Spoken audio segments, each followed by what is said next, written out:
balik tayo sa game. Ang Team Chelsea may 87 points pero dikit na dikit. 86 ang mutya ng Pilipinas. Kaya next na maglalaro ay si Eljon at Yana. Ready, let's play round 3. Come on.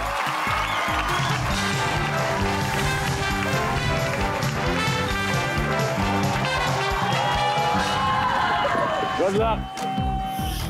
Here we go. Top 6 answers are on the board. Kung ngayon nangyari ang kwento ni Cinderella, okay? The story of Cinderella happened today. Posibleng hindi sapatos ang maiiwan niya sa party, kung hindi ano? Go! Yana. Damit? Damit. Anong bahagi ng damit yung naiwan? Gown? Gown. Naiwan niya yung gown niya. Okay. Naiwan niya yung gown. Survey says? Yeah, andyan. Pero Eljon, baka may mas mataas pa. Kung ngayon nangyari yung kwento ni Cinderella, imagine mo, ngayon modern setting. So hindi siguro sapatos ang maiiwan niya, kung hindi ano? Bag. Bag. Bag. Mamahaling bag ba to? Yes. Oo, kasi binigay na ni Fairy Godmother. Di siyempre, all out na. Nandyan ba ang mamahaling bag? Eljon, pass the play. Play. All right, let's play round 3, Eljon.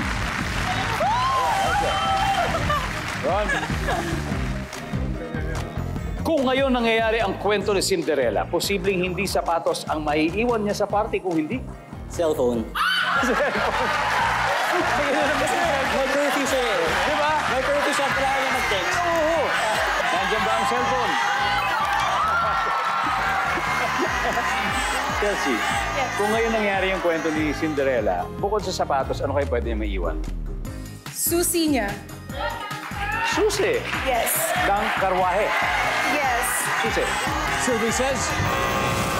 Wala susi. Manny, kung ngayon nangyari ang kwento ni Cinderella, posibleng hindi sapatos yung naiwan niya, kung hindi ano? Alahas? Alahas. Posible. Nandiyan ba ang alahas? Wala rin. Okay, Mutya, time to huddle. Eljon, kailangan mo mo to. Kayang-kaya mo to. Again, kung ngayon nangyari ang kwento ni Cinderella, hindi sapatos ang maiiwan niya, kung hindi? Makeup. Makeup. Oh, makeup. Good answer. Yeah. Good answer, ma. Nandyan ba ang makeup? Wala. Okay. Ayana, kung ngayon nangyari ang kwento ni Cinderella, posibleng hindi sapatos ang naiwan niya, kung hindi? Her wallet? Wallet. Kita ka. Yana? I'll go for Ari. Wallet. Okay, alright. And? Pera. Pera. Wow. Parang similar. Wallet, pera. Alisa, ano kaya? Kung ngayon na nangyari ang kwento ni Cinderella, hindi sapatos ang maiiwan niya, kung hindi ano? Wallet po talaga. Wallet talaga eh. Ang tanong, isusoli ba sa kanya? Yung wallet, kung nakita. Ay, wallet kaya? O wallet? Survey says?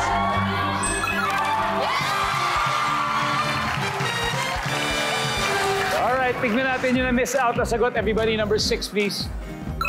Relo. Parang alahas, pero relo talaga specific. Number 4. Suklay. Quick recap tayo ng scores after 3 rounds. Naghahabol po ang Team Chelsea. Kasi ngayon, 87 pa rin. Pero namamayagpagamot yan ng Pilipinas with 216 points.